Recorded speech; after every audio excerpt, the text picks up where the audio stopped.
This customer refused to pay us the full amount for this job because of something that I did, and I want you guys to tell me whether or not she was justified or not, or maybe she was just tripping. You know what I mean? So you guys let me know. We're gonna cover that in today's video. But this month we're giving away a full year of Quote IQ Elite. That is our top tier, which includes features like InstaQuote, InstaSchedule, route optimization, mass text and email blasts, email automations, pipelines, as well as a ton of other awesome features. We're also going to be giving away one full year of Quote IQ Virtual Call Team, so that way you never miss a call into your business again. And lastly, we're going to be giving away 5 Quote IQ ads that come in over 20 different industries to choose from, so that way there's something out there for everybody. All you got to do to be entered to win this is subscribe to the channel, like this video, and comment down below, "I want to win," and you will be entered into our giveaway. Now, let's go ahead and jump right into this. I want to give you guys a little bit of background on what this job is. If you guys haven't noticed already, we're going to be doing a house wash in this one, a roof wash, as well as a concrete cleaning. Now, this lady came through our website and filled out our InstaQuote. So she Googled pressure washing,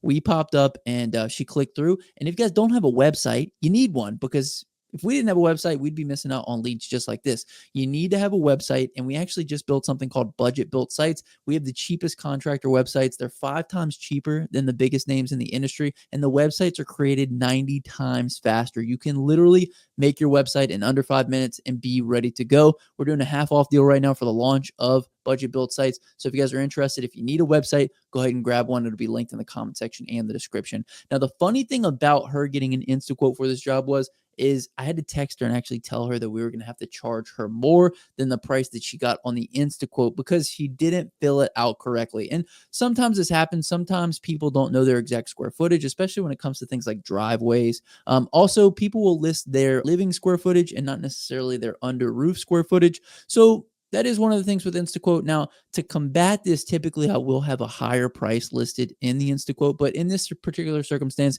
she didn't put enough information in there to even, have a right price, if that makes any sense. Like, even with me bumping up the prices, it still didn't match. So I did have to give her a call and let her know that we would have to be charging more than the price that she got, but she didn't accept it or decline it. And this is another thing that I do. As soon as I see an InstaQuote come in, I give it a second to see if they accept it or decline it, and then I immediately give them a call, say, "Hey, I saw you filled out a quote on our website.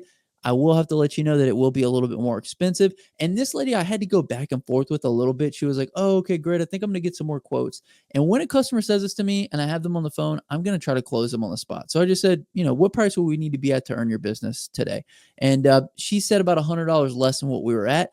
And for us, I'd rather land this job. I have her on the phone. We have this lead already collected. Instead of giving her time to run around and get quotes from other people, and maybe somebody comes in cheaper than us, let me just close this down, lock it up on the phone. And that's exactly what I did. So we took $100 off for her. No big deal. We're going to land the job. We're going to do the work, and we're going to do a good job. So anytime a customer kind of gives me that feedback of like, "Hey, I want to get some more quotes," I don't even let it go that far. And you guys might be thinking, "Justin, doesn't this make InstaQuote look bad?" Not really. I'll tell you guys this. I'll take underbidding a job through InstaQuote 100 times out of 100, as long as it means that we're capturing that lead.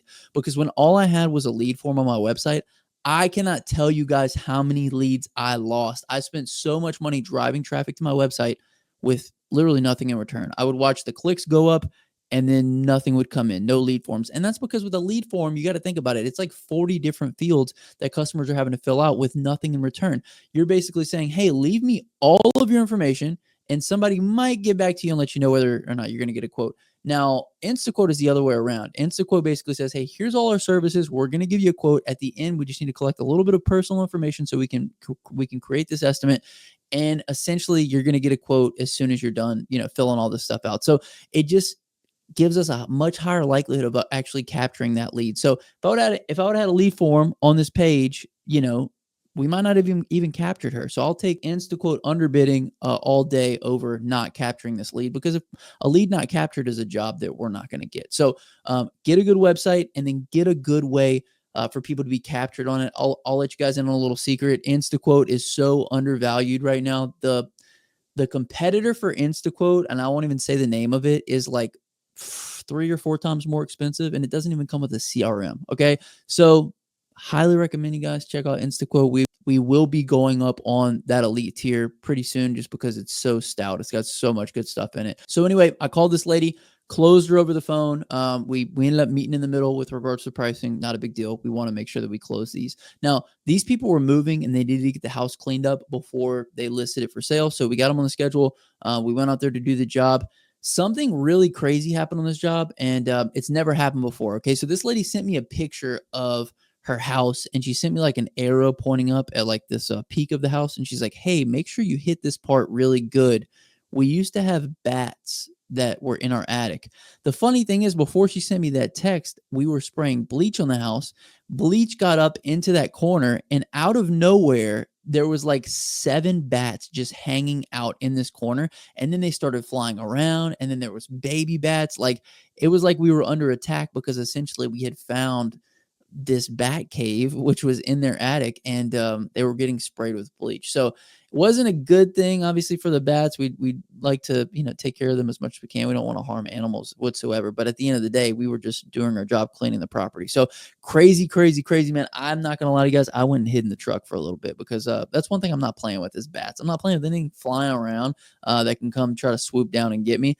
And so I just kind of laid low in the truck for a few minutes while everything calmed down with regards to the bat situation. But that was really crazy. It was really crazy, too, that she texted us right after that and said, "Hey, make sure you hit this corner really good because we used to have some bats." So we had to text her, let her know that she still had bats and that she probably wanted to get somebody out there to go take a look at those. So a couple other things with regards to this job, though, this lady's drainage was pretty bad on the concrete. Another thing with the concrete, it was broken up pretty bad as well. So when you guys get into situations where there's bad drainage, what I like to do is I like to wash where the water's going to first, so that way I can make sure that it doesn't get overly clogged up with water. And the other thing that I like to do is use the gun in places where the concrete's too broken up, because if you put the surface cleaner on it, you're gonna start kicking up rocks, and it's just kind of like not really a good deal. So all that being said, that was really the only hiccups on this job. I will say this lady tried to add something on while we were doing the job. She texted us and said, "Hey, can you knock out the there was like a back shed that I guess was pretty dirty." And she just kind of, the way she said it was like, "Hey, make sure you guys do this before you leave." Like, and it wasn't on the quote.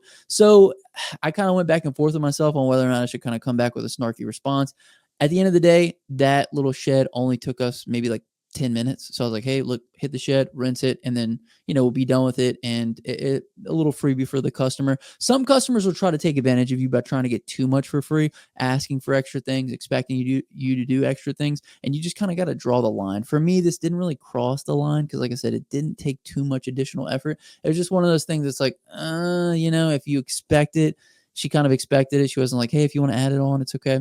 Anyway, she made up for it at the end of the job. She ended up giving us 50 additional dollars to make up for that. Now, she did not want to pay the full amount. I'm about to tell you guys why that was. But if you ever wondered the difference between using bleach and not using bleach on concrete, make sure you watch this video, because towards the beginning of me cleaning the concrete, there was no bleach. Towards the end, there was a lot of bleach. And, it doesn't look as satisfying with all the bleach on it, but it cleans like at least 10 times faster. So, when it comes to those two, one reason I don't like using bleach though is I don't like the smell of it. I really don't like chemicals that much. I try to avoid them at all costs. Now, with pressure washing, it's kind of like a mandatory thing if you want to clean properly. However, in as many situations where I can avoid it, I will. And one of those ways that you can kind of avoid it. But we got a Harbor Freight pump that we were trying to test on this job. Unfortunately, it wasn't pulling chemical. I will have a video coming out about this Harbor Freight pump that we spent like $200 on, how that's running. Currently, we don't have it set up completely yet, so I'll let you guys know as soon as we do. But we also are getting a new vehicle for the business. I'm not going to tell you guys too much on that one, but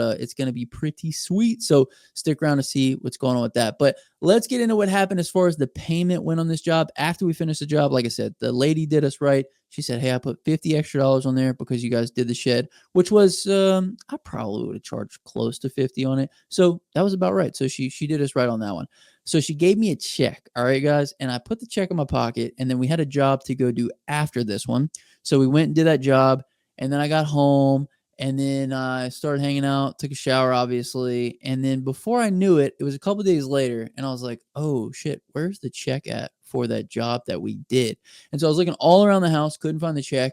And then I went and looked in the washer, and sure enough, the check was in my pocket, and the check got completely eaten up. So then I had to call this lady and say, "Hey, I blamed it on my wife. I'm not gonna lie. I blamed it on the wife. I said, "Hey, my wife washed my shorts that I had on the day that we did that job, and the check got completely destroyed. And she didn't take very kindly to that. She's like, "It's not your wife's job to check your shorts." And I'm like, "Well, some of us would beg to differ." You know what I mean? Hey, look, if there's any women watching this, stay in your lane. I'm just kidding. I'm just kidding.